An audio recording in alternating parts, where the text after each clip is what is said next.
காலையில் தினமும் கண் விழித்தால் நான் கை தொழும் தேவதை அம்மா.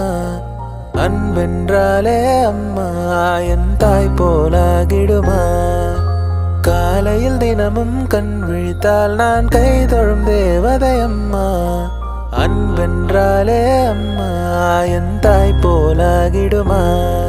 இமை போல் இரவும் பகலும் என்னை காத்த அன்னையே, உனதன்பு பார்த்த பின்பு அதை விட வானம் பூமியாவும் சிறியது. காலையில் தினமும் கண் விழித்தால் நான் கை தொழும் தேவதை அம்மா. அன்பென்றாலே அம்மா என் தாய் போலாகிடுமா. இமை போல் இரவும் பகலும் என்னை காத்த அன்னையே, உனதன்பு பார்த்த பின்பு அதை விட வானம் பூமியாவும் சிறியது.